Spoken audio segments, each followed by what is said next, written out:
بعزة الله السميع العليم من شر الشيطان اللعين الرجيم. بسم الله الرحمن الرحيم. وصلى الله على المبعوث رحمة للعالمين سيدنا محمد وعلى آله وصحبه وسلم تسليما كثيرا. وبعد ربي اشرح لي صدري ويسر لي أمري واحلل عقدة من لساني يفقهوا قولي. سبحانك اللهم لا علم لنا إلا ما علمتنا إنك أنت العليم الحكيم. أما بعد، السلام عليكم يا جماعة المسلمين والمسلمات. Nisangina sumada fe fuli ni tanu amba keren saka di radio horonya la menjere jekulu be la jirelema munun zogombe anna maliko no hake za fo atasi maliko kana ma fuli belebele au bela jirelenta e fo yanfo au sigarola au manake gejela kawla dona ka fo ko binaka bi radio horonya on jabala o bembe bako jigroni mangrotuma on be sokala min sanfɛ tɔgɔ dambe hɛrɛw bala onko ma ko imeblomul khairi baw mun kane on bi o sokala sabanana ka se ka aw kunnafoni radio horonya fiɲɛ sira tele horonya fiɲɛ sira on kɛ me ɲɔgɔn sigi ɲɔgɔn ma ye ka taa se horonya media maaw fɛnɛ ma bɔlɔlɔ sanfɛ ninnu bɛɛ lajɛlen ye awa réseau horonya ka kunnafoni cani siraw ye ka se ka radio horonya la sɔrɔ nɛgɛjuru sira fɛ o de ye 20 72 11 61 oto don kanye mugan bi olonvla ani fla tan ani kelen bi wora ani kelen fiɲɛ kolonso sira sa o ye bi kononton tomi nani jojan fiɲɛ suru 90.4 MHz. nin sanga na bi foli keren ka di an ka cakɛyɔrɔ kelen na bɛɛ lajɛlen ma ka daminɛ jamana ka foroba cakɛyɔrɔw la ka taa se kɛnyɛrɛ cakɛ bondaso a kelen na bɛɛ lajɛlen ma an b'aw fo ka aw barikada ko foli keren sa ka di an ka juafiya kɔnɔ maaw ma ama nyanga gwademuso ko oluka ulika jodu golente kezalika jamanaden munun be nolu fana be so anna to dawla sabu radio imbe so fan chama fe bi ambe ala fola kala barkada munun gan kan na me to dawla anga makoro la anga shifina kawla foli belebele autai maduna ko te ko mati kanumba sarasoro kasambi fe ika sira nga sanu wanti fe ira ika sanu nga sirai mamunun be koluye radio horonya de kanu kezalika horonya TV ko ode kanu ni ko ke o ka knafoni ko ni o nyini yore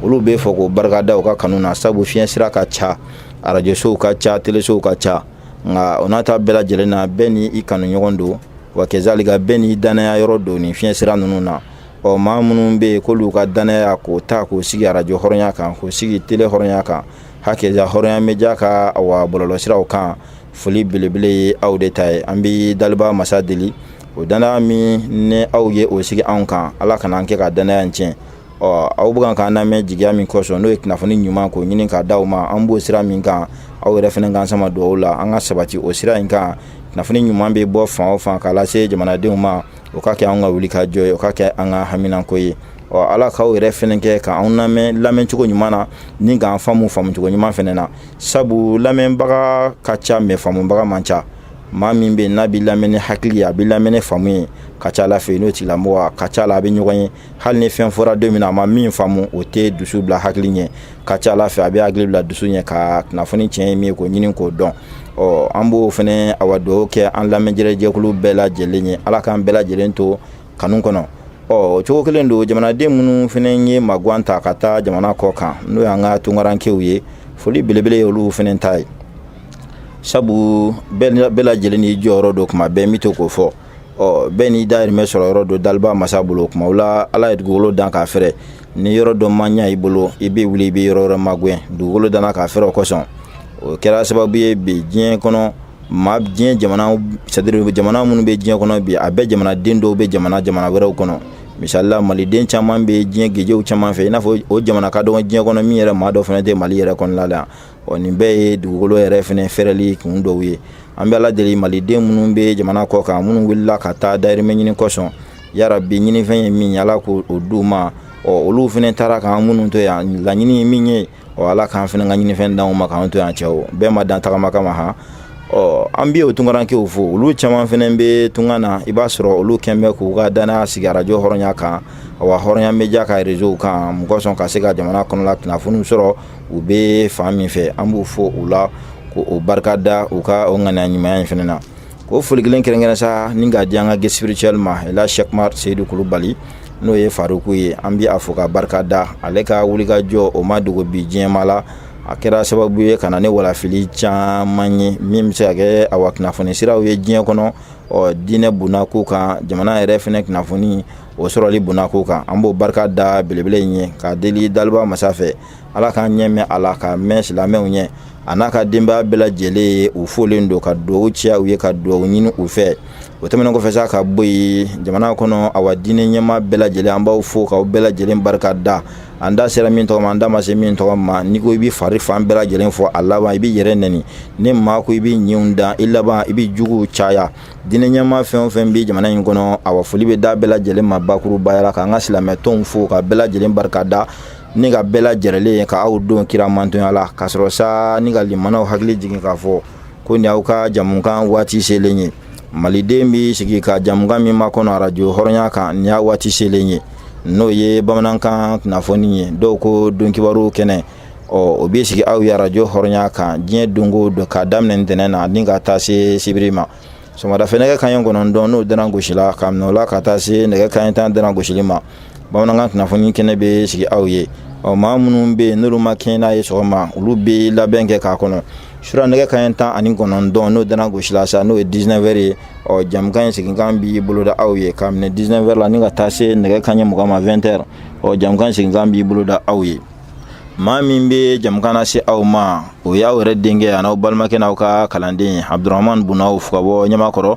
n'o ye Ɲamakɔrɔkaw ka Abdurahmane Tarawele ye ale de bɛ gafe ninnu ta k'a kalan nansarakan na a kalannen kɔfɛ sa ka faamuw sɔrɔ a ka nansarakan na ni k'a sɔrɔ ka bamayɛlɛma aw ye todunkan na k'aw to aw sigiyɔrɔw la aw bɛɛ lajɛlen bɛ se ka faamu sɔrɔ jamana kunnafoniyaw la cogo min na o ye Abdurahmane ka wulikajɔ ye nka Hélène aw ka se ka ne fɛnɛ kumakan na sɔrɔ lafiya kɔnɔ k'aw to aw sigiyɔrɔ la o fɛnɛ bɛ sabatiden ni suya kɔlɛtigi ka wulikajɔ ye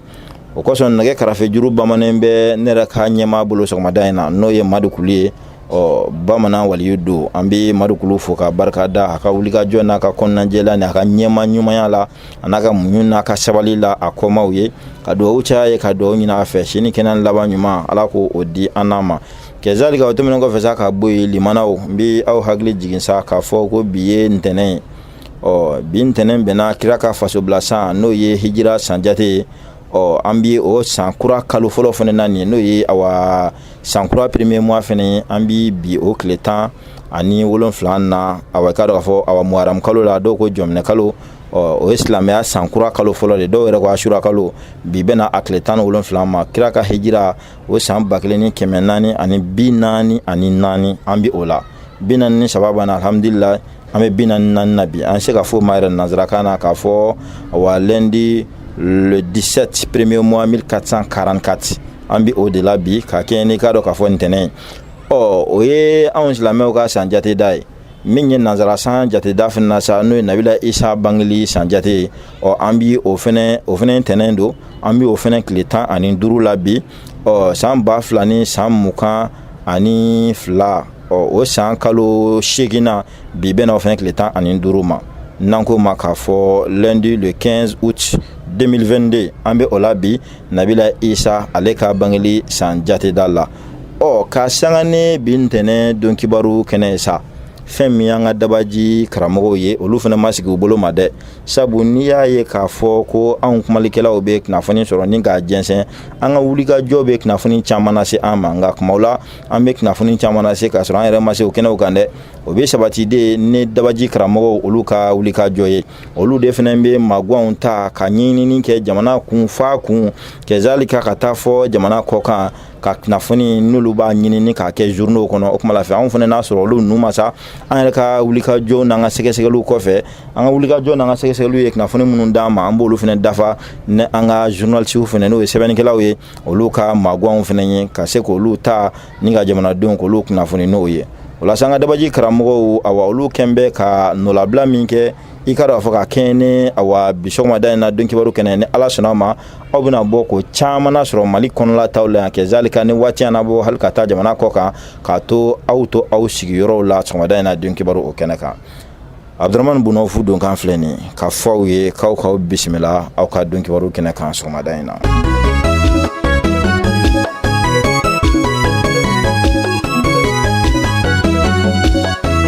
Awasa ni an donna o don kibaru de kɛnɛ kɔnɔ sɔgɔmada in na sa i ka dɔn k'a fɔ sɛbɛnfuraw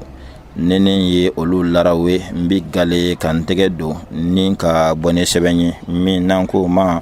ko Sijo Tamani a kumana a ko i ka dɔn k'a fɔ k'an ka taa Kucala min ye kuri ni Kucala ni ɲɔgɔn cɛ a jirala k'a fɔ bamanciw u bɛ kan k'u sɔn u ka bamanciya waleya la ni yɔrɔ kofɔlen in na halisa ka se ka jatigɛ ko don jamanadenw dusukun na. Kunnafoniw kɛn bɛ ka walawalali kɛ nin na sɔgɔmada in na min kɔnɔ kuma bɛna da aw tulo kan.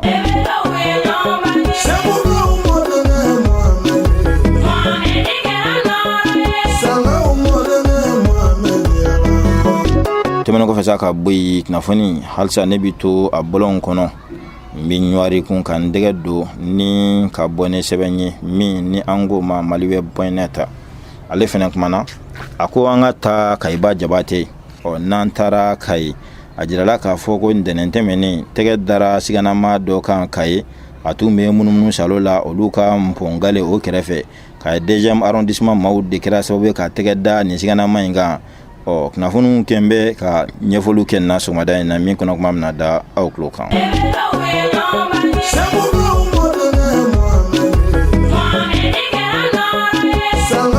O tɛmɛnen kɔfɛ sa ka bɔ yen kunnafoni halisa ne bi to a bɔlɔn kɔnɔ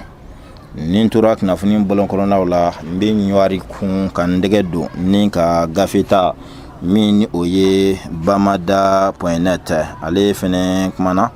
a ko ka kɛ ni ka dɔn k'a fɔ kari tɛmɛnen ye min bɛnna i ka dɔn k'a fɔ u ti kalo tile 7 ma anw ka finitigilakaw polisiw ka sira kan o maa 5 min binna Kucala région na olu ka dernier hommage n'o y'u ka tasibila laban o baara bɔra ka boloda école nationale de la police la alamisa tɛmɛnen polisi maa ɲɛmaaw tun bɛ kɛnɛ kan ye kunnafoniw kɛn bɛ ka ɲɛfɔliw kɛ nin na sɔgɔmada in na min kɔnɔ kuma bɛna da aw tulo kan.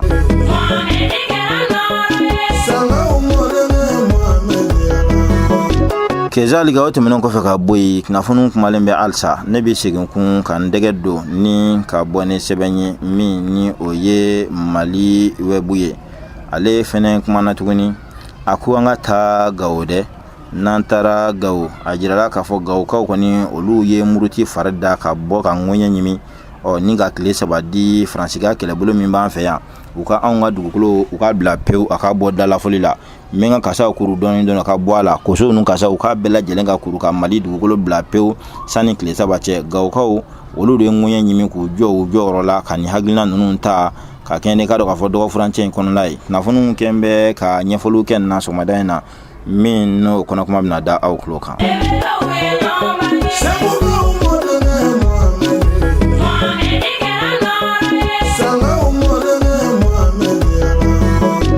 O la sa nin ye bakurubaw ye sa sɛbɛnfuraw olu lara welen kɔ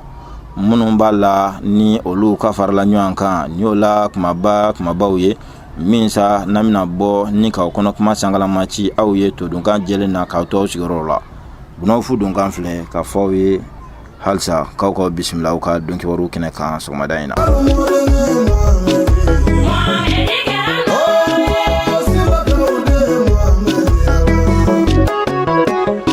Awasa ni an donna don kibaru kɛnɛ kɔnɔ sɔgɔmada in na i ka dɔn k'a fɔ sɛbɛnfuraw nene ye a laraw na galisa ka n tɛgɛ don ni ka gafe ta min n'an ko ma Sijo Tamani a kumana a ko cogo di k'an ka taa Kucala dafe dugu min na a bɛ wele ko Kuri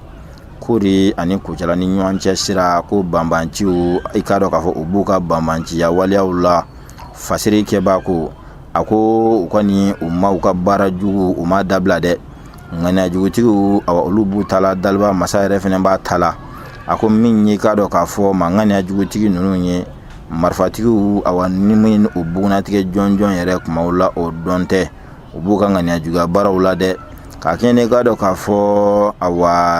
kalo tile 11 tɛmɛnen u ti kalo in na k'u y'u ka juguya baara dɔw u bɔra ko o dɔw bolo da kun. Kunnafoni di b'a ka ɲɛfɔliw la. Fɛn min ye k'a dɔn k'a fɔ o ti kalo tile 11 tɛmɛnen u ye nin waleya jugu in i k'a dɔn k'a fɔ awa k'u bɔra k'a bolo da dɛ. O ye jumɛn ye? Ko fɛn min ye k'a dɔn k'a fɔ bolifɛn dɔ n'o ye véhicule Toyota dɔ ye k'u ye tasuma de bila o la i k'a dɔn k'a fɔ yɔrɔ jumɛn na o kɛra i k'a dɔn k'a fɔ Carrefour min na u b'o Carrefour de wele ko Carrefour Urukila Carrefour ko u ye bolimafɛn dɔ minɛ n'o ye véhicule Toyota dɔ ye ka sin ten ka tasuma ni ka o bila o la. Mana min n'o ye tasuma bila nin bolimafɛn in na u y'u yɛrɛ ɲini a kɔni jirala k'a fɔ sɛgɛsɛgɛliw kɔni olu nun donna taa kɔni wulilen kɔfɛ nin bolimafɛn in na nin cogo in na tan wa maa minnu tun bɛ bolimafɛn yɛrɛ kɔni fɛnɛ kɔnɔ a jirala k'a fɔ olu buguna tigɛ jɔnjɔn o ma se k'a dɔn a nɔgɔnin bɛɛ lajɛlen na min ye lakanabaaw ye olu kɔni fɛnɛ ye wuli ka jɔ ani k'a dɔn k'a fɔ magwanw k'o ta joona i k'a dɔn k'a fɔ nin bolimafɛn in kɔnɔmaw awa u bugunatigɛ jɔnjɔn bɛ se ka dɔn cogo min na kɛzalika u y'u paronw de ka taa n'u ye wa tari awa u y'u kɛ cogo jumɛn na. Lakanabaaw kɔni ye o ɲɛɲininiw kɔni olu ye o kɔni nun don nka jaabi jɔnjɔn kɛrɛnkɛrɛnnen tun ma sɔrɔ la. A jirala k'a fɔ o waati kelen in fɛnɛ na u ye taa bila nin bolimafɛn in na waati min n'o kɛra Urukila sira la ko o don kelen in fɛnɛ kɔnɔ min ye k'a dɔn k'a fɔ jamanaden caman tɛmɛnbaw la k'u ye ngwara da olu fɛnɛ na nin bɛɛ lajɛlen kɛra marifatigi ninnu de fɛ maa minnu n'u bugunatigɛ jɔnjɔn o fɛnɛ yɛrɛ kun dɔn tɛ u ye tɛmɛsenna caman u ye ngwara da olu de la ni ka olu lajɔ. I k'a dɔn k'a fɔ bɔ fiyeli ɲɛ dɛ olu n'u bolola hɛrɛw i k'a dɔn k'a fɔ u nana ka na olu larawe ka na olu ka awa hɛrɛmafɛnw k'o caman salo ka bɔ olu kunna. Wa kezalika maa minnu ye nin baara yɛrɛ kɛ ni marifatigiw kun don nin waleya cɛjugu nka ni kɛlen kɔfɛ k'u taara n'u yɛrɛ ye hali sini u taa fan jɔnjɔn o ma dɔn. A jirala k'a fɔ sɛbɛnnikɛla fɛ a ko bamanci wale kɛbaaw kɔni nin waati in na i k'a dɔn k'a fɔ ni wulikajɔ kɔni tɛ fila ye kelen bɛ u bolo wa ni lakanabaliya tɛ fila ye k'u kɛ n bɛ ka kelen na da jamana in kɔnɔ hali n'o y'a sɔrɔ jamana marabaaw bɛ u seko la u bɛ wulikajɔ la diɲɛ don o don tari u na se ka dankari maa jugu ninnu na nka o n'a ta bɛɛ lajɛlen na maa jugu ninnu kɔni fɛnɛ k'u bɛ kan k'u sɔn wa kezalika jamanadenw n'o ye jamana yɛrɛ finitigilakaw ye ko ne dɛmɛbaga b'olu la bi o de ye jamanadenw fɛnɛ ye i k'a dɔn k'a fɔ awa ka jɛ k'an bolo di ɲɔgɔn ma tiɲɛni wale tigilamaw olu bɛ se ka kɛlɛ ka bɔ an ka jamana kɔnɔ cogo min na k'o ye jamanaden ɲuman bɛɛ lajɛlen ka hami n'u ka awa ɲɛsin fan kan ka ko ye nin waati in na. Kunnafoni filɛ nin ye ne y'a salo ka bɔ studio Tamani o kɔnɔna la.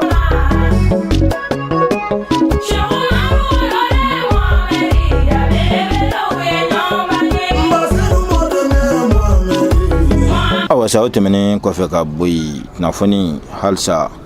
n bɛ to a bɔlɔn kɔnɔ ni n tora kunnafoni bɔlɔn kɔnɔlaw la n bɛ segin kun ni ka n tɛgɛ don ka bɔ ni sɛbɛn ye min n'o ye maliweb.net ale kumana maliweb a ko cogo di fɛn min ye Isa Bacili ni y'a ka tɛgɛnɔ bila sɛbɛn ye k'an ka taa Kaye n'an taara Kaye a jirala k'a fɔ bina ka bi wuli ka jɔw olu bɛ sen na cogo min lakana bɛ se ka sabati jamana in kɔnɔ finitigilakaw olu bɛ kan k'u sɔn awa population yɛrɛ bɛ kan k'u sɔn min ye k'a dɔn k'a fɔ siganama o ma ye diɲɛ fan o fan fɛ ka kɔn o ma joona ni k'a ko fɔ i k'a dɔn k'a fɔ awa labɛn minnu kan ka kɛ k'o kunbɛn o labɛnw olu ka bolo da joona ko an ka taa Kaye n'an taara Kaye ka kɛ ni dɛmɛnen ye o ci kalo tile 8 san 2022 Kaye commissariat du 2e arrondissement n'o ye lakana bondaso a filanan ye olu ka wuli ka jɔ o kɛra sababu ye u ye tɛgɛ da siganama dɔ kan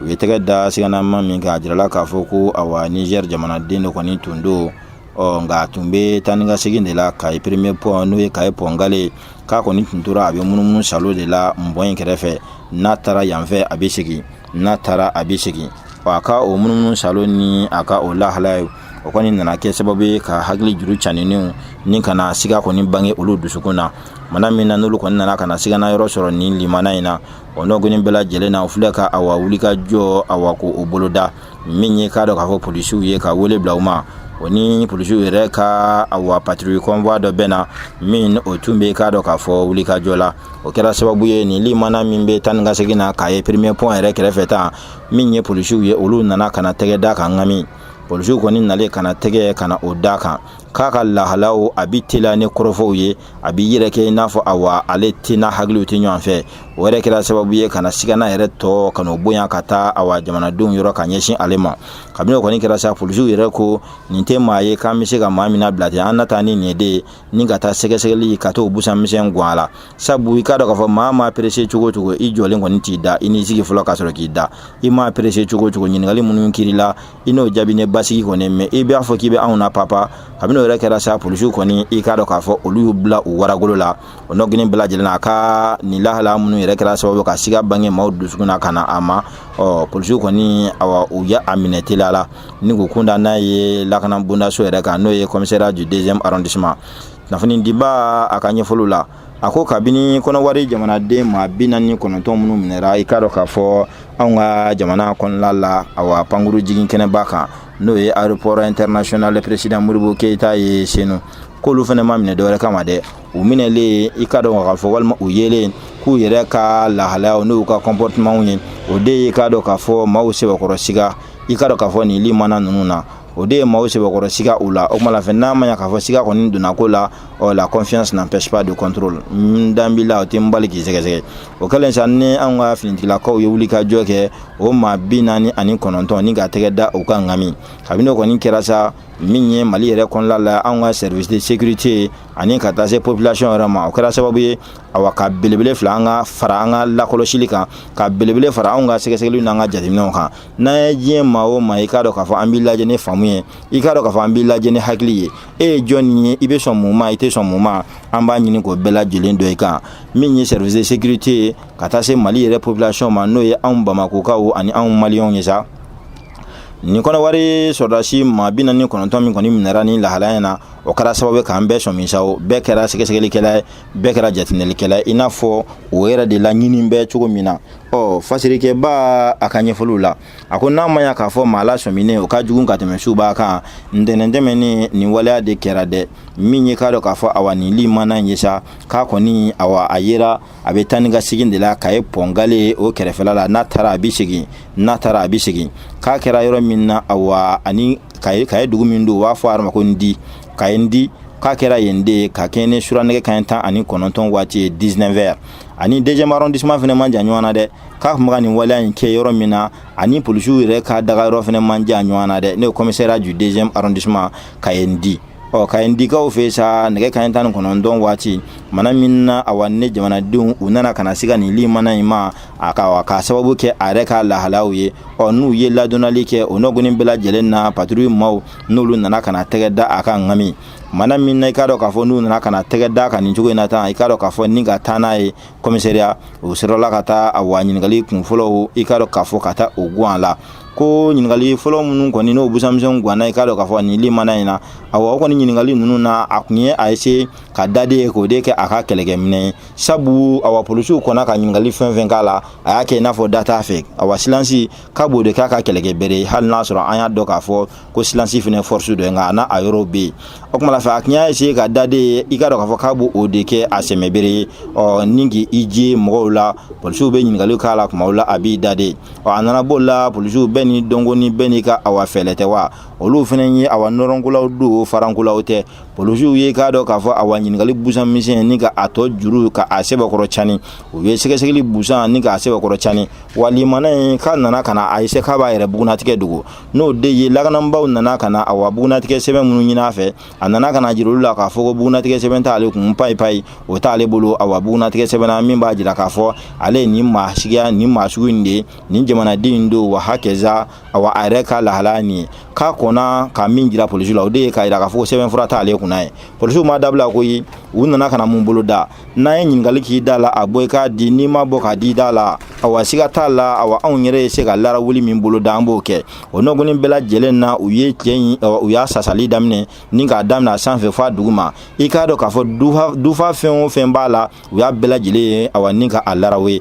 k'a pɔsiw k'olu f'i ye sanfɛ ta ni i k'a dɔn k'a fɔ duguma taw kɛnɛma ta ni kɔnɔla taw u ye nin limana i k'a dɔn k'a fɔ awa u y'a fan bɛɛ lajɛlen u y'a larawe o nana bɔ mun kan nin limana in bolo i k'a dɔn k'a fɔ awa ko a kungogo fɛn fɛn t'a bolo a bɛɛ dɔ nana y'a bolo telefɔni i k'a dɔn k'a fɔ a kun ma jɔ a la k'a fɔ telefɔni b'a bolo telefɔni o nana ka na y'a bolo kɛzali ka nafolo dagosi dɔ yɛrɛ fɛnɛ kun b'a kunna awa a kun ma jɔ o si la wa hakɛza ko hali bugunatigɛ sɛbɛnw i k'a dɔn k'a fɔ olu bɛɛ lajɛlen o nana ka na ye nin limana in bolo a gwɛlɛyara dɛ fasiri kɛbaa ko a ko kumana min na sa i k'a dɔn k'a fɔ ni lakanabaaw olu ye a walara weli ka juru a sɛbɛkɔrɔcani min ye brigade de recherche cɛdenw ye sa yɔrɔ polisiw kɔni cɛla olu de ye larawilikɛlaw yɛrɛ BR brigade de recherche cɛdenw awa olu kɔni y'a kɛ n t'a dabila ye fefefewu o nana ka na bɔ mun ni mun kan i k'a dɔn k'a fɔ awa ni limana in a kunna n'o ye kayendi awa nin siganama in tɛgɛ dara kan yen de u nana ka na bɔ jumɛn kan k'u nana passeport dɔ de sɔrɔ a kunna passeport dɔ kun b'a kun kɛzalika min ye carte d'identité militaire n'o ye surasiw ka bugunatigɛ sɛbɛn o tun b'a kunna o b'a jira k'a fɔ awa dɔ la ni yɛrɛ surasi de kun don mais surasi jumɛn don dɔ ye se ka miiri k'a fɔ mali surasi de don wa ayi mali surasi kun tɛ dɛ mana min na n'a yɛrɛ a kun commencera de ka da de i k'a dɔn k'a fɔ ni k'o de kɛ a ka kɛlɛkɛminɛ nka kumana min na n'a nana ye k'a fɔ polisiw olu kɔni awa olu tɛna dabila fiyewu olu nana ka na f'u ye fuyeli yɛrɛ kɔni kɔfɛ sa u nana bɔ passeport de ka a kunna ka taa se carte d'identité militaire dɔ o kun b'a kunna ani permis de conduire dɔ o permis de conduire kun fɛnɛ ye surasiw ka permis de conduire de n'an ko ma ko permis de conduire militaire awa permis de conduire militaire nigérien o de tun b'a kunna n'o ye Nigeria jamanaden don c'est à dire a ka bugunatigɛ sɛbɛn ye o de ye a ka awa yamaruya sɛbɛn min b'a yamaruya ka mobili boli n'o ye permis de conduire a bɛɛ lajɛlen Nigeria sɛbɛn de b'a kan ko c'est à dire Niger plutôt awa Niger sɛbɛn de b'a kan a b'a yira k'a fɔ Niger jamanaden don wa a jirala k'a fɔ a ka awa spécialité yɛrɛ ko mɔgɔ spécialité infanterie première classe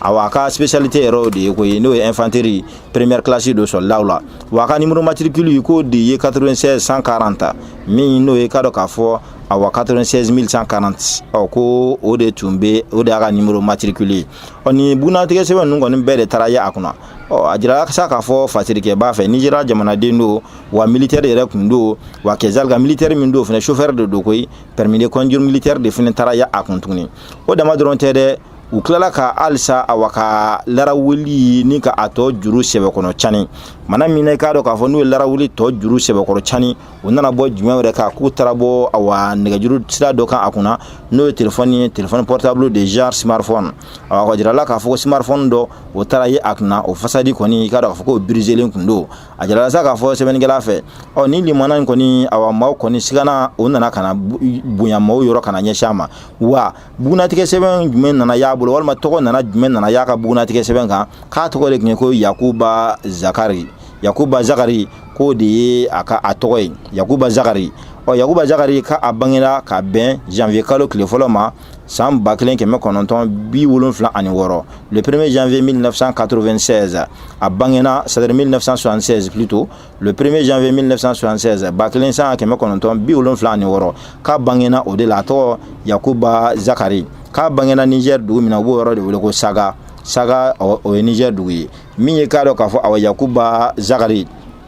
ko sɛbɛn wɛrɛw yera kunna tuguni dɛ document wɛrɛw yera kunna tuguni min tɛ kɔrɔlen ninnu ye n'o document administratif dɔw ye o document administratif dɔw olu ye awa jumɛn ye o tora bɔ olu fɛnɛ kan i k'a dɔn k'a fɔ a ka awa bagasiw kɔnɔ n'o y'a ka awa bugunatigɛ c'est à dire a ka npalan kɔnɔ la o dɔ ye jumɛn ko carte d'identité des nations, c'est-à-dire carte d'identification des Nations Unies. Nations Unies maaw no oni olu ka bugunatigɛ sɛbɛn dɔ kun b'a kunna nka awa o bugunatigɛ sɛbɛn na a jirala k'a fɔ awa ko kɔnɔwari de fɛnɛ kun b'o o kan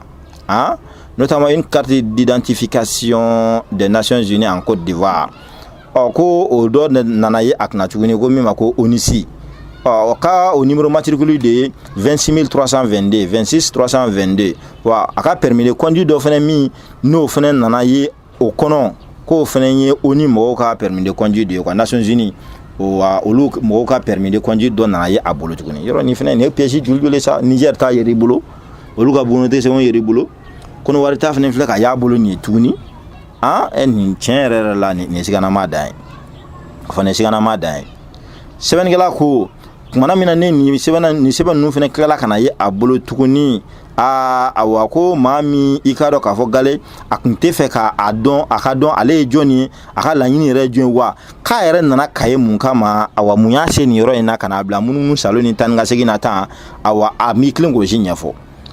ɲininkɛlikɛla sɛbɛnnikɛla ko a ko kumana min na i k'a dɔn k'a fɔ polisiw olu kɔni i k'a dɔn k'a fɔ olu ka sɛgɛsɛgɛliw olu m'a jɔ dɛ olu y'a tɔ nati sababu jumɛn y'i se ka ye yan i bɛ okumu jumɛn kɔnɔna la n'i bɛ tan ni ka segin na nin sɛbɛnfura ninnu bɛɛ yiri bolo sabu nin y'a jira k'a fɔ e ye finitigila ka ye i k'a dɔn k'a fɔ awa i tɛ jamanaden gansan wa i tɛ anw ka jamanaden yɛrɛ sababu jumɛn y'i se yan a ma se ka kan jɔlen yɛrɛ fo la yɛrɛ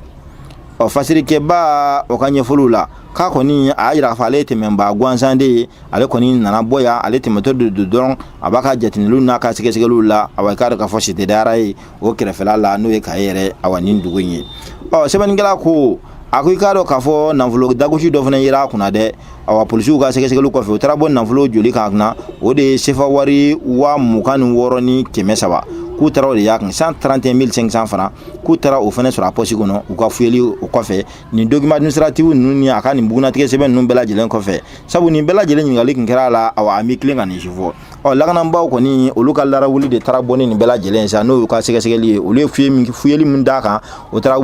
de taara nin bɛɛ lajɛlen laraw ye ka nin ko ninnu bila kɛnɛ kan sefa wari 131 500 francs 26,000 ni darasi 300 u taara bɔ o kan a kunna min Yakuba Zakari ye sa n'o ye nin limana ye awa polisiw kɔni olu kɛlen kɔfɛ k'u ka sɛgɛsɛgɛliw k'u kun gale kɛ nin cogo in na tan olu fana ye ko tɔ di awa sanfɛ maaw ma n'o gendarmerie maaw ye a jirala k'a fɔ bina ka bi ni limana in awa a ka ko bɛ gendarmerie maaw bolo olu kɔni bɛ ka sɛgɛsɛgɛliw tɔw kɔni kɛ don n'a nataw la maa sugu jumɛn don a ka laɲini ye jumɛn jaabi mana sɔrɔ la ko jamanadenw bɛ bɔ o kalama kunnafoni filɛ nin ye n'a salo ka bɔ awa Maliweb kɔnɔ Isa Batuli ni ale ka tɛgɛ nɔ bila sɛbɛn ye maliweb.net ale de ye sɔni sigi kɔrɔfɔ in kan o kelen don an bɛ to k'o de fɔ kuma bɛɛ o jamana bɛ kangu min kan san kɔni wallahi maliden bɛɛ lajɛlen kan ka kɛ sɛgɛsɛgɛlikɛla ye an bɛɛ tɛ se ka tenni don k'a fɔ k'an bɛɛ brigade de recherche cɛdenw ye nɔ bɛɛ ni jɔyɔrɔ don olu ka baara y'o ye olu b'o ɲɛdɔn wa a ka ca ala fɛ olu b'o la wa u bɛ ka nimisiwasa kɛ a la nka anw tɔw fana kan ka kɛ jateminɛlikɛla de n bɛ to k'o de fɔ c'est-à-dire terroriste kɛlɛli fɛn ma nɔgɔn ka bɔ wallahi fɛn ma nɔgɔn ka bɔ mais yɛlɛ ne biɲɛkala ɲinina de sen dara biɲɛkala kan o de ye man di sunɔgɔbaatɔ bɛ kunu tugubanci tɛ kunu misala an de la an y'a fɔ yan na ko bɛ nin cogo la tan jamana bɛ guerre de kɔnɔ an bɛɛ de fɛnɛ bisiki an bɛɛ se ka marifa ta ka taa sɔrɔsiw dɛmɛ o ma nɔgɔn sɔrɔsiw yɛrɛ tɛna sɔn o ma n'o tɛ a dɔ la n'u y'o dayɛlɛ sisan n b'a dɔn volontaire bɛ caya kosɛbɛ kosɛbɛ n b'a dɔn marikulu ninnu olu b'u ta ɲɛnabɔ ne kɔlɔsi ye dɔ ka kɔlɔsi ɲɛ kelen bɛ min ɲa dɔ ka marifa ci kan 100 t'o ɲa koyi an kɔni dɔ bɛna fɔ sa ko bunafukɛ yɛrɛ bɛ taa n'a tigɛra k'a tɛ tugun an bɛ taa kɛ n'o tɛ n'u jɛra an ma an ka taa kɛ kunnafoni lase yan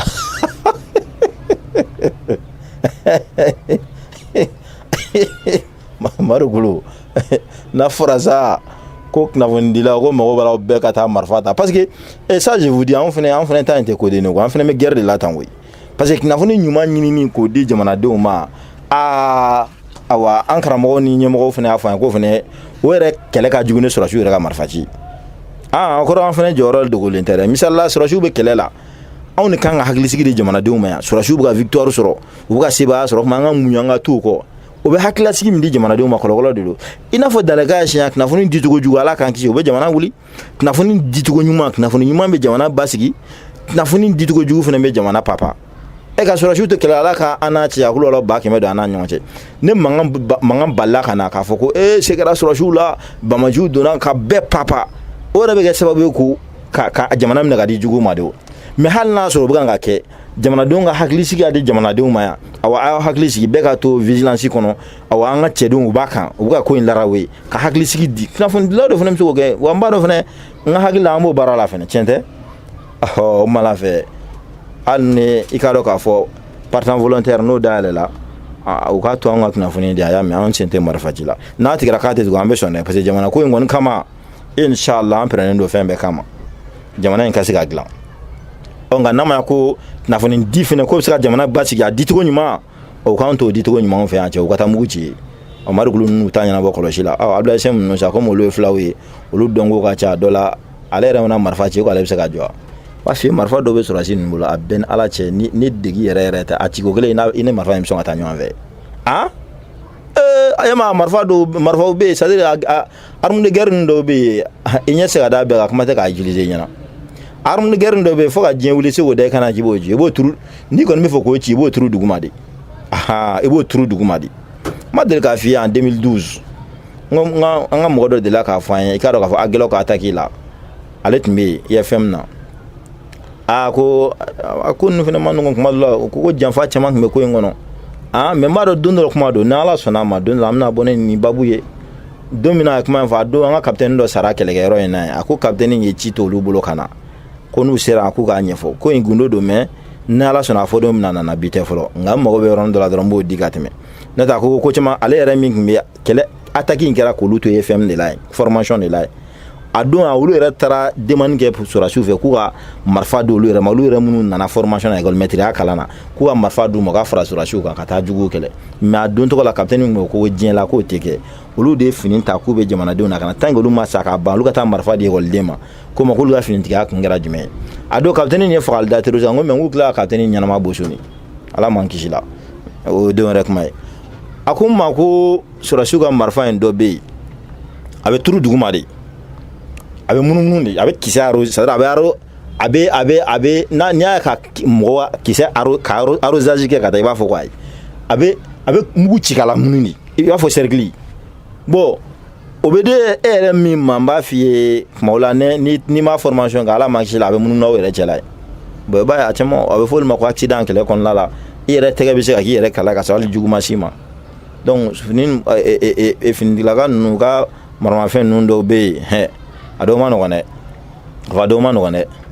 Ala ka bɔ da kan ye ne bi tɛmɛ o mana fɛ n'a ma ɲɛ sisan k'a fɔ ko jamana bɛ nin lahalaya in kɔnɔna la o mana fɛ jamanaden bɛɛ lajɛlen kan ka kɛ sɛgɛsɛgɛlikɛla ye k'a kɛ lakɔlɔsilikɛbaga ye n y'o de fɔ n ko kɛlɛ in ka nɔgɔn an delila k'o fɔ yan misali la sisan n'a sɔrɔ ko kungo kɔnɔla fin don surasiw tɛ kamana gan ni kɛlɛ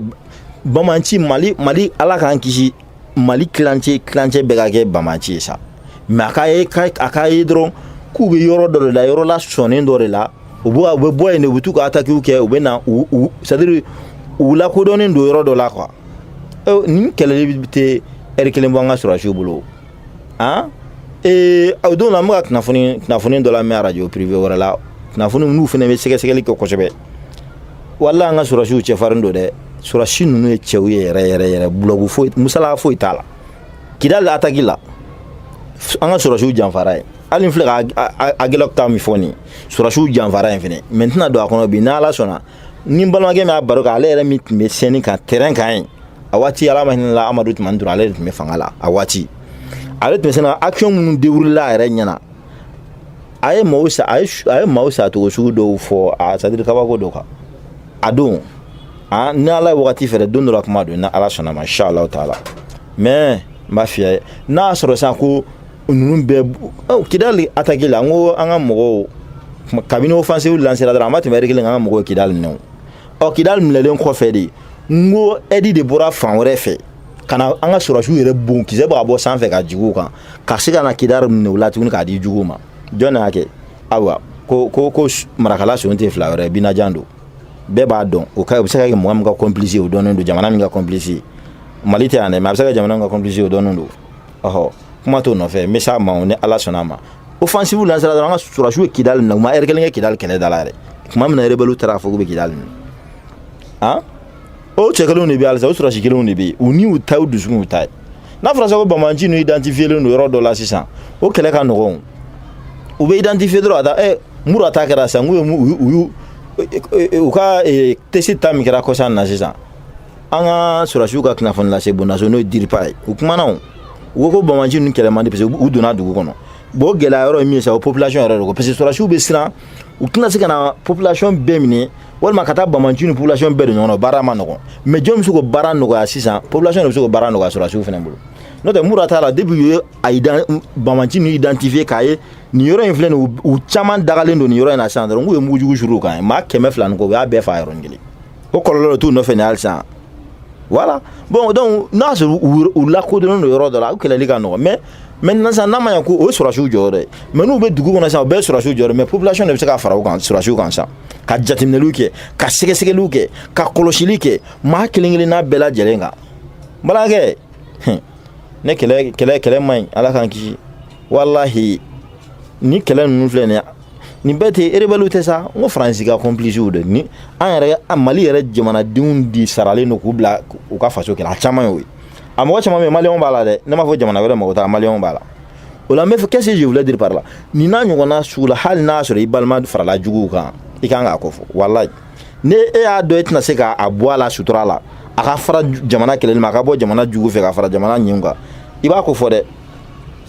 i b'a ko fɔ o kɔrɔ tɛ ko rancune b'i ni mɔgɔ dɔ cɛ k'i ka taa baga ma o ko fɔ mais jamana kan ka sɛgɛsɛgɛli ni n bɔra ka kunnafoni min kalan sisan ni min minɛra k'a ye premier point kɛrɛfɛ sɛgɛsɛgɛliw de nana ye a minɛra papier minnu yelen filɛ nin na nin mana fɔ mɔgɔ o mɔgɔ ye i b'a dɔn hakilima la i bɛ se ka nin tigilamɔgɔ la mais a nana dɔn cogo di jateminɛ population fɔlɔ de y'a jateminɛ k'a ka taa ni ka lamagalamagaw jateminɛ a ka taa ni ka segin k'olu jateminɛ a ka comportement k'u jateminɛ ka na se ka n'a sɔrɔ a la olu tɛ se k'a minɛ parce que olu ka baara tɛ u ye policiw wele donc policiw fana nana olu ma fila olu y'a kuru olu fana sɛgɛsɛgɛli minnu kɛ o nana wolo nin jaabi ninnu na donc olu ye sɛgɛsɛgɛli olu fana danyɔrɔ olu y'a ko tɔ di gendarme fana ma komi olu de bɛ tenitigiw ka sira kan olu de a ka ca ala fɛ enquête ni caman bɛ tɛmɛ olu ka sira de kan donc c'est comme ça bon Bamanci de fait que u wɔlɔlen don ka don dugu kɔnɔlaw la donc anw de fana bɛ se k'u woloma sisan dugu man bon an bɛɛ bɛ ɲɔgɔn dɔn yan wulibali don dɛ an bɛɛ bɛ ɲɔgɔn dɔn anw de bɛ se ka larawuli kɛ sisan ka ɲɔgɔn tɛntɛnni kɛ n'o mana don dugu kɔnɔ dɔrɔn Bamanci minnu bɛna attaque n'u bɛ tɛmɛ yɔrɔ dɔw la attaque kɛlen kɔfɛ u bɛ tɛmɛ yɔrɔ dɔw fana u si tɛ bɔ sanfɛ e delila k'a mɛn ko u nana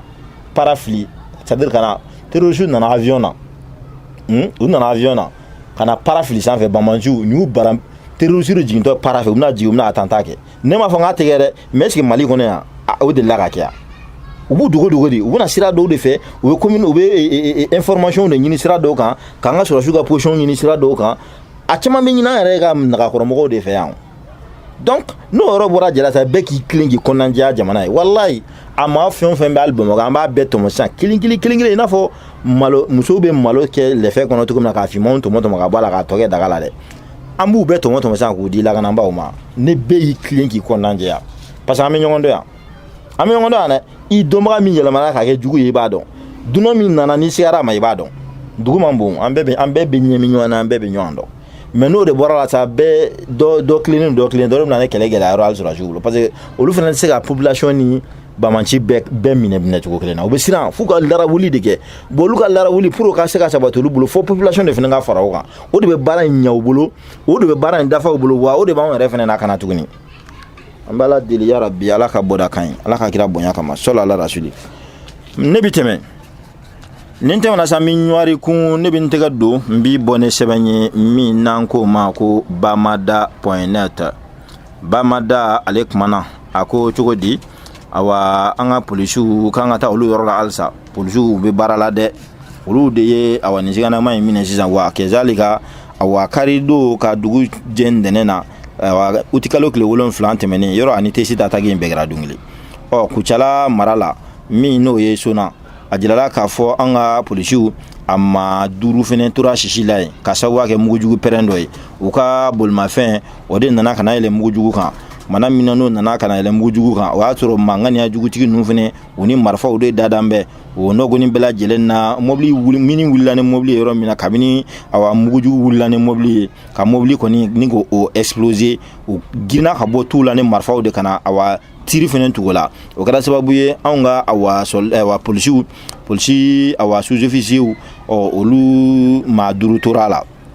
sɛbɛnnikɛla ko o kɔni kelen sa awa an ka polisiw awa y'u ka tasibila kɛ ka kɛɲɛ ni ka dɔ k'a fɔ alamisa tɛmɛnen min bɛnna utikalo tile 11 ma san 2000 ani san 22 u ye u ka tasibila labanw kɛ ni ka ɲɛsin ni belebele duuru min u ni tora faso kuma boli sira kan sabu olu kun bɛ ka taa relève de kɛ maa dɔw bɛ taa dɔw bɛ na o kɔni awa tan ka segi minnu bɛ kɛ polisiw fɛ awa jamana ɲɔgɔn dancɛ bɔyɔrɔ la n'o frontière ninnu ko waleya in kɛra yen de ninnu ka tasibila laban kɛnɛ kan sa n'o y'u ka awa dernier hommage ye min ye ministre de la sécurité et de la protection civile la n'o ye awa général de brigade Daoudi Ali Mohamedine na a tun bɛ kɛnɛ in kan jeudi don u tigalo tile 11 san 2022 ni san 22 école nationale de police la n'o ENP ka baaraw olu bɔra ka latɛmɛ fɛn min ye nin cérémonie funèbre min kɔni ye sa awa ka ɲɛsin nin polisi cɛkuma maa 5 ninnu ma awa minnu binna kucala janjo la nin cogo in na tan awa u y'u ka tasibila laban kɛ ka ɲɛsin u ma k'u binna kɛlɛ min kɛnɛ kan n'o ye attaque min bɔra jugu yɔrɔ n'o ye awa bɛn sinaw n'o ye bɛn maa minnu kalikan don ko jamana tɛ basigi k'u bɛ dangari jamana ka awa bɛn na jamana ka kɛlɛya la nin waleya bɔra olu de yɔrɔ kucala ani sona o ni ɲɔgɔn cɛ k'a kɛra ka kɛɲɛ ni tileganfɛnɛgɛ kanɲɛ 10 yɛrɛ waati de ye coyi n'o ye awa 10 heures waati ye kumana min na sɛbɛnnikɛla ka ɲɛfɔliw la nin cérémonie kɔni kɛnɛ kan ko attaque in kɛra ka bɛn ni 10 heures de nka u ka tasibila laban min kɛra école nationale de police la ka kɛɲɛ ni alamisa tɛmɛnen ye maa caman tun bɛ kɛnɛ kan k'a daminɛ awa lakana ministre la ministre de la sécurité et de la protection civile la kɛzalika awa fɔ ka taa se awa directeur national de la police fɛnɛ ma walima directeur général de la police nationale la ale fɛnɛ tun bɛ kɛnɛ kan n'o ye inspecteur général Sumayila awa Traoré a tun bɛ kɛnɛ in kan ani banbaatɔ ninnu yɛrɛ awa ka dɔ k'a fɔ teri siraw ani awa jɛɲɔgɔn siraw ani mansaw ani ka fara awa jama caman kan ko o tun bɛ kɛnɛ in kan i ka dɔ k'a fɔ awa école nationale de police la fɛn min ye awa cellule de communication de la police nationale polisiw yɛrɛ ka kunnafoni lase so olu kɔni fɛnɛ awa u ye kɔrɔfɔw ta ni limana minnu n'u binna i ka dɔ k'a fɔ cɛbajira kɛnɛ kan nin cogo in na tan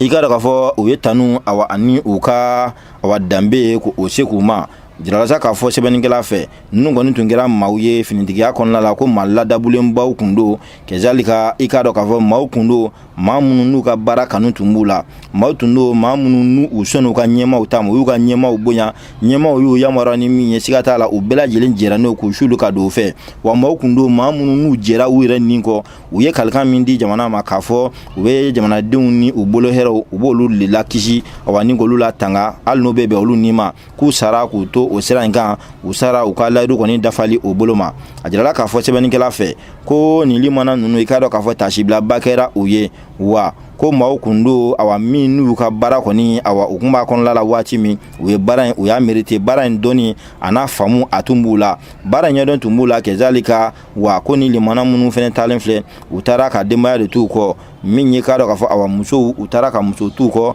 kɛzalika u taara ka denw yɛrɛ fɛnɛ t'u kɔ n'o o muso olu kɔni kɛra filiyatɔw ye denw kɛra k'a dɔn k'a fɔ yatimɛw ni falaw ye a kɔni jirala k'a fɔ fasirikɛbaa fɛ ni limana minnu kɔni i k'a dɔn k'a fɔ n'u binnen filɛ cɛbajira kɛnɛ kan wa n'u ka layidu taara u n'u ka awa cɛgɛlɛnya taara u n'u ka cɛfarinya taara u ni faso kanu taara u n'u ka i k'a dɔn k'a fɔ awa jamana kanu o taara wa ko jamana yɛrɛ fɛnɛ tɛna ɲinɛ ninnu kɔ koyi sabu i k'a dɔn k'a fɔ u sara sacogo min na nin ye awa cɛŋana yɛrɛ sacogoya yɛrɛ ye siga tɛ min na fiyewu wa don kɛra nin de fɛnɛ kan koyi awa i k'a dɔn k'a fɔ maa i siranna i bɛ sa i ma siran i bɛ sa elɛn awa saya bɛ kɛ don min na maa kɔni kan ka siran i lebulen de kana sa sabu saya dɔw bɛ yen awa olu bɛ n'i lebulen sɔrɔ ni i lebura ka sa ala man kisi la o ye kojugu dan ye nka maa sa don ko n'o o sera kana to i saden ka tɛmɛ e kan dɛ an ka maakɔrɔw tun b'o fɔ yan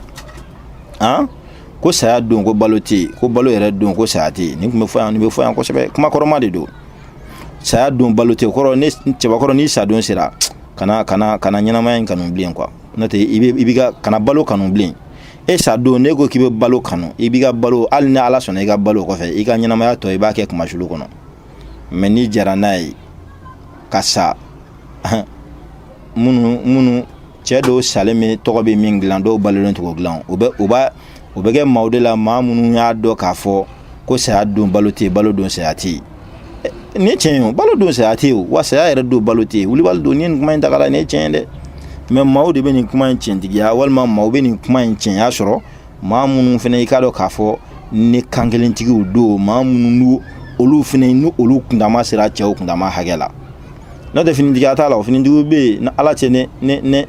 ne marifa mankan bɔra c'est à dire ne marifa mankan bɔra ka boliki don n m'a fɔ n k'o ye kojugu ye quoi komi kɛlɛ kɔnɔla domaine ka ca mais n bɛ fɛ k'a fɔ dɔrɔn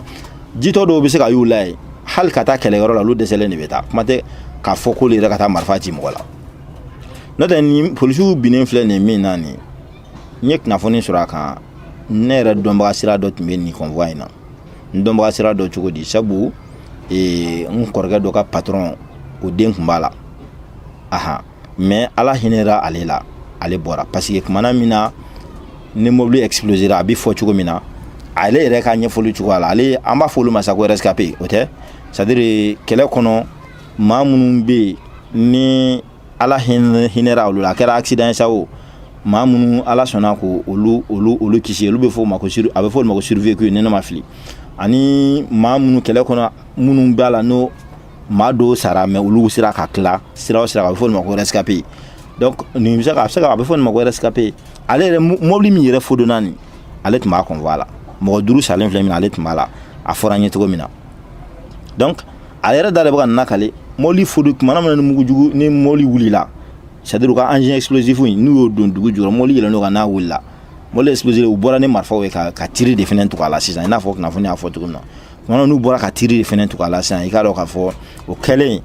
o de kɛra kala sinon mobili yɛrɛ explosé le n ye kunnafoni sɔrɔ a b'a fɔ mɔgɔ 5 in bɛɛ ma sɔrɔ a b'a fɔ mɔgɔ 2 de sara mobili kɔnɔ mɔgɔ ninnu na explosion ye mɔgɔ 2 de sɔrɔ quoi mɔgɔ 2 de fa mais o kumana min na explosion kɛra sisan ne ye fodoni kɛlen u sina ka bɔ ni marifaw de fɛnɛ sisan ka tiri tugu a la n'o kisɛci ye o de kɛra sababu ka maa tɔ c'est à dire maa 3 in fɛnɛ sɔrɔ bon dɔw fɛnɛ banara dɔw tununa bon tununi n bɛ se k'a fɔ n bɛ ka min fɔ ale tun b'o la donc a ɲɛfɔli cogoya la i b'a ye k'a fɔ olu yɛrɛ ɲini n'u sen de o b'a la o i jugu kɛnɛ kan nin yɔrɔ in na ala ma kɛ ne bɔra sɔrɔ i bɛ bɔ dɛ hali n'i bɛ t'i labɛn ka tila ka na de olu sen tɛgɛ de kɛ k'u yɛrɛ tila sisan ka t'u dogo yɔrɔ dɔ la ka waati jan kɛ fo su fɛ sa ka sɔrɔ ka bɔ parce que u bɛna attaque in kɛ u bɛ mɛn jateminɛliw la yɔrɔ ninnu na fɔlɔ de donc olu t'u dogo a ka kuma fɔ cogo ale yɛrɛ t'i dogo fɔ yɔrɔ la yɔrɔ dɔ la fɔlɔ tu kɔnɔ ka mɛn fo waati jan kɔfɛ ka sɔrɔ ka bɔ o la sisan o fɛnɛ kɛlɛ fɛɛrɛ dɔ de u fɛnɛ kɛlɛ fɛɛrɛ dɔ de misalala ala man kisi n'u bɛɛ tun tora i b'a ye kunnafoni dɔ ni dɔ rescapé u bɔra sisan mɔgɔ dɔw sera k'u yɛrɛ tila alhamdulillah olu bɛ se ka na maa sugu jumɛn kɔnɔ olu bɛ se ka dɔ fɔ a la ko in yɛrɛ kɛra kɛcogo jumɛn olu bɛ se ka dɔ fɔ a la mais ala man kisi n'a bɛɛ tora ɲɛnamaw kɔni tɛ bali ka t'u ka enquête kɛ mais o fɛn bɛɛ tɛ se ka ɲɛdɔn i n'a fɔ maa min dɔ tun bɛ kɛnɛ kan ala hinɛr'o la o dɔ seginna o bɛ min fɔ an ye ani anw yɛrɛ ka sɛgɛsɛgɛli min dira n'a ka sɔrɔ réel c'est à dire minnu tun bɛ terrain kan olu si ka explication t'a la i b'a ye c'est diamétralement opposé c'est à dire u cɛ ka jan ɲɔgɔn na kojugu u cɛ bɛ jan ɲɔgɔn na kojugu donc an bɛ ala de deli halisa ala k'an ka jamana in ala k'a kuma bɔ dɛ bamanci ninnu yarabi hali bi ala ka don an n'u cɛ ala ka sebaaya di an ka finitigiw ma finitigiw bɛ baara la u bɛ baara la nka ko in woloma man di ka a kolo giriya halisa population wallahi an ka fara an ka finitigiw kan nin waati in na nin waati in yɛrɛ tɛ waati bɛɛ polisilakaw ka sira polisiw yɛrɛ ka sira kan kɛrɛnkɛrɛn polisi maa ɲɛma o maa ɲɛma mana na si commissariat fɛn fɛn na ni commissaire divisionnaire fɛn na a ka ca ala fɛ i b'a ye a fɛn fɛn bɛ k'a b'a ka baara mérité en général i b'a ye généralement yɔrɔ polisiw de corps bɛɛ kɔnɔ polisi de ni population ka surun ka tɛmɛ nin tɔ bɛɛ kan anw ni polisiw de bɛ don ɲɔgɔn na an n'olu de ka ko ka surun ɲɔgɔn na ka tɛmɛ tɔ ninnu bɛɛ kan hali n'a sɔrɔ armes b'u bolo an n'u tɛ kelen ye finitigiw kɔni don donc i b'a sɔrɔ a b'a ɲini ka ale nana sigida min lakana kan a b'o a sigida in a b'a mɔgɔw ɲini k'u ye quoi a personnel a n'olu bɛ sigi a denmisɛnninw a maabaw a n'olu bɛ sigi i b'a ye a bɛ a dɛmɛ ɲini u bolo quoi dɛmɛ in tɛ dɔwɛrɛ ye o a y'an dɛmɛ anw de b'olu dɛmɛ kunnafoni ɲumanw ɲini k'a d'u ma o y'an jɔyɔrɔ de wa an kan k'o kɛ fɛnɛ i b'a sɔrɔ généralement polisi fɛn fɛn b'a ka baara dɔn polisi ɲɛmɔgɔ n'o nana u bɛ nin dɛmɛ ɲini a ka sigida population fɛ quoi wa tiɲɛ yɛrɛ ne olu y'u kɔnɔnajɛya population fɛnɛ k'i kɔnɔnajɛya ne m'a fɔ ko tiɲɛni tɛ bali ka kɛ dɛ n m'a fɔ ko tiɲɛni tɛ kɛ mais wallahi a bɛ dɔgɔya fo ka taa fɛ k'a bɛ dɔgɔya parce que tiɲɛnikɛla ninnu fɛn filɛ a si tɛ bɔ sanfɛ k'a cu n y'o de fɔ u si tɛ fili para la ka na jigin yan k'u kana tiɲɛni kɛ u bɛ don sira dɔw fɛ u ka tiɲɛni kɔfɛ u bɛ taa sira dɔw fɛ wa hali n'u b'u dogo yɔrɔ dɔw de la jinɛw tɛ wɔkulɔw tɛ waraw tɛ an ɲɔgɔnnaw don wa n'an jɔra kan k'an b'u bɛɛ lajɛlen woloma wallahi an b'u bɛɛ identifier k'a di lakanabaaw ma ka fara olu yɛrɛ fɛnɛ ka sɛgɛsɛgɛli n'u ka jateminɛw kan ala ka bɔda kan ye o mana fɛ polisiw kɔni i ka dɔn k'a fɔ awa ninnu ka dédommagement kɛra nin cogo in na tan u ye duwawu don kɛ ninnu bɛɛ lajɛlen ni ka sɔrɔ k'u bila u dayɔrɔ laban na ka tila tuguni ka jamana ka awa bonyamasegin k'o kɔni kumakan kurakuraya u ye n'ala sɔnna jamana kɔni tɛna ɲinɛ ninnu kɔ u n'u ɲɔgɔnna fɛn o fɛn min tora cɛbajira kɛnɛ kan jamana hakili b'u la fo ka taa se waati min ka di ala yɛrɛ an bɛ duwawu don kɛ u bɛɛ lajɛlen ala ka lahara sɔnsumɛnw bɛɛ banabagatɔ ala k'u bɛɛ lajɛlen faru jɔ ala k'u kɛnɛya hali bi ala ka sebaga di jamana in ma ka sebaga di an ka finitigilakaw ma kunnafoni ye nin n'a salo ka bɔ bamada.net ale kɔnɔna la.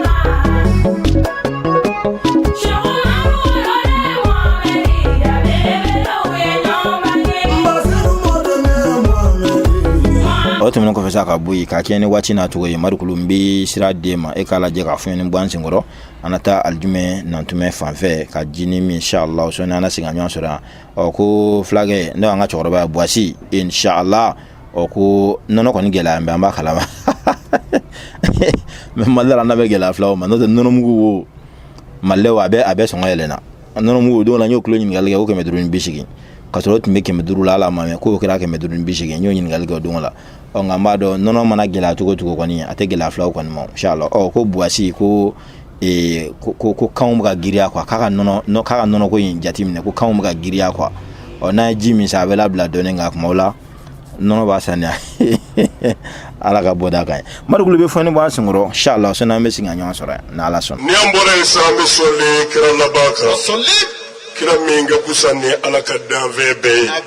Muhamadu Mugutari an bɛ sɔli a kan an bɛ sɔli a somɔgɔw kan an bɛ sɔli a nɔfɛtuguba ɲuman bɛɛ kan i janto Mustafa ka bonya na sura n y'a f'i ye Darusalam muro mawuludu ko ye koba ye maa o maa y'a kɛ k'a s'a da la diɲɛ kɔnɔ yan i b'a ye bilahi ni kira ka mawuludu sera i kana i seko tutu wallahi a k'a tiɲɛ kan lahara tɛ dɛ diɲɛ kɔnɔ yan ala b'a jiri i la yanni i seli cɛ lahara tari ma faamu n y'a f'i ye sɛbɛnfɛnw nana n'a ye yahudiya dɔ nin tɛ silamɛ ye dɛ yahudiya de don yɔrɔ yahudiyaw ka konuɲɔgɔn ka ɲɛsin kira ma kisi nama ba ma karamɔgɔw y'o fɔ a ye siɲɛ caman don dɔ la yahudiyakɛ bɛ kɛ ka tawureta fete n'o ye ka tawureta paasiw yɛlɛma a furaw yɛlɛma munna a tor'o la a ye kira Muhamadu tɔgɔ sɛbɛn ne ye kisi nama ba ma tawureta kɔnɔ kira tɔgɔ sɛbɛn cogo mɔdɛli diyara a ye kira kanu y'a minɛ k'a sababu kɛ kira tɔgɔ yelen a ye tawureta gɛrɛ a da la k'a embarasser ka kira tɔgɔ embarasser munna an bɛ tɛmɛ waati kan a fatura a fatulen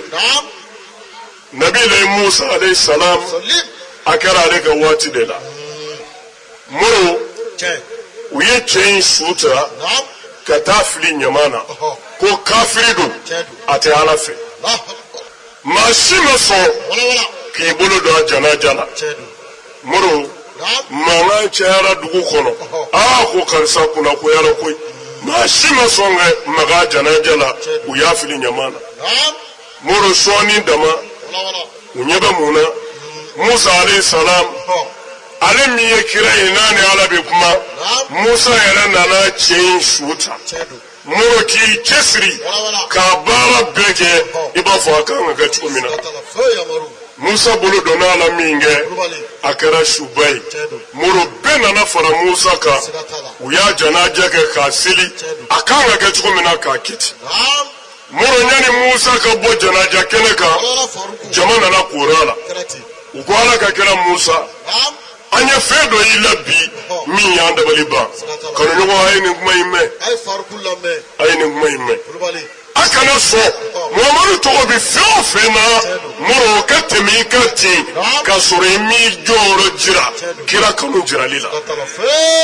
Alhamdulillahi rabbil alamin an bɛ ala fo k'ala barika da ka deli daliba masa fɛ min fɔra faamucogo ɲuman ni ka minɛ ka baara kɛ n'a ye ala k'o nɔgɔya an kelen kelenna bɛɛ lajɛlen ma ka kɛ ni waati yɛrɛ n'a ka waati ye sa awa Marikulu bi ta an n'a bila yan sabu i k'a dɔn k'a fɔ tɔ tɛ kɔlɔkɔlɔ la kun waati fɛnɛ kɔtɛ waati ɲɛ tɛ waati yɛrɛ de waati waati kofɔlen n'an bi cungu i b'a fɔ Suraka Jakuma foli ni tanu a bɛ di lamɛnjɛrɛ jɛkulu bɛɛ lajɛlen ma ni ala ma basi kɛ sa a bɛ nin jamukan kelen segin kan na sɔrɔ nɛgɛ kanɲɛ 19 waati ka taa se a kanɲɛ 20 ma n'o ye 19h ka taa se 20h ma wajuru bɛ dɔgɔkun in kɔnɔ mais sɔni n'ala sɔnna wajuru ninnu bugunatigɛ yɔrɔ jɔnjɔn a kɛyɔrɔ aw bɛn'o lasɔrɔ aw ka radio hɔrɔnya fiɲɛ sira manden kan ni Alahu subhanahu wa taala sɔnna a tɛna kɛ waati jan ye fiyewu inshallah taala ana bitan blani kan ambi kuma kun ne foli blable ka danga yamaru masa al faruq no ala yɛrɛ ka yamaru ye ani an bilasirali baga n'a ka denbaya bɛɛ k'u ka dugawu kɛ jamana in ye a b'a la ka kɔrɔ nka k'a ka belebele fara kan inshallah an yɛrɛ bɛ dugawu k'a ye ala k'a mɛn silamɛw ɲɛ marigula n'a bi tan bila tan sa inshallah nɛgɛ kanɲɛ 19 limanaw bɛ nin jamukan segin ka na sɔrɔ a taa se a kanɲɛ 20 ma a ka farala ɲɔgɔn kan ka lasa aw ma aw denkɛ n'aw balimakɛ n'aw ka kalanden fɛ Abdurahmane Bunawuf ka bɔ Ɲamakɔrɔ n'an ko dɔ la nin kan ne dali masa man ka jɔnya o jɔ ana sini nin lɛri kelen na inshallah ana segin a ɲɔgɔn sɔrɔ an tuguni ko k'a fɔ aw ye k'aw ni ce aw ka kulomajɔ la aw k'an bɛn sini don kibaru kɛnɛ kan shukran wa salam